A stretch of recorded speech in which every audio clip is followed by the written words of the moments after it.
দর্শক, ঢাকা বিশ্ববিদ্যালয় ক্যাম্পাসে আছেন বিশেষ প্রতিনিধি মহিবুল্লাহ মুহিব। সরাসরি কথা বলবো তার সাথে। মহিবুল্লাহ, চূড়ান্ত প্রার্থী তালিকা নিয়ে কি তথ্য আছে আপনার কাছে? আজকের ক্যাম্পাসের পরিস্থিতি আমাদের জানাবেন। রওশন, আমি এই মুহূর্তে রয়েছি ঢাকা বিশ্ববিদ্যালয়ের চারুকলা ইনস্টিটিউটের ভেতরে বকুলতলায় রয়েছি। আপনি আমার পেছনে নিশ্চয়ই দেখতে পাচ্ছেন এই মুহূর্তে ছাত্র শিবিরের যে প্যানেলটি রয়েছে ডাকসু নির্বাচনের, সেই প্যানেলের পক্ষ থেকে এখানে গণমাধ্যমের উদ্দেশ্যে ব্রিফিং করা হচ্ছে।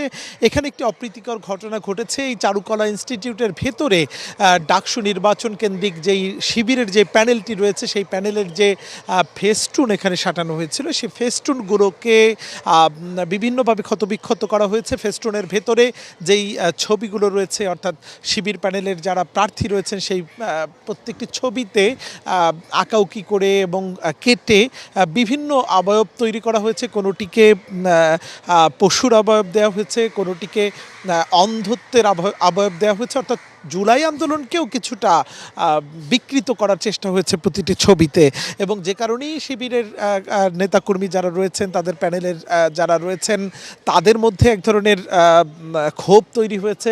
সেই ক্ষোভের প্রেক্ষিতে তারা বলছেন যে বিশ্ববিদ্যালয় কর্তৃপক্ষ তারা যাতে এই বিষয়টিকে দ্রুত গতিতে তদন্তের মাধ্যমে তারা এটির বিরুদ্ধে ব্যবস্থা নেয়। তারা যেটি বলেছেন যে এটির কিন্তু সিসিটিভি ফুটেজ রয়েছে, এবং এই সিসিটিভি ফুটেজ দেখে যারা এই অঘটনটি ঘটেছে বা এই ধরনের অপ্রীতিকর ঘটনা ঘটিয়েছে তাদেরকে চিহ্নিত করার জন্য জোর দাবি জানিয়েছেন। তো এই ছিল আমার কাছে চারুকলা ইনস্টিটিউটের সামনে থেকে শিবিরের সংবাদ সম্মেলনের সার্বিক পরিস্থিতির তথ্য।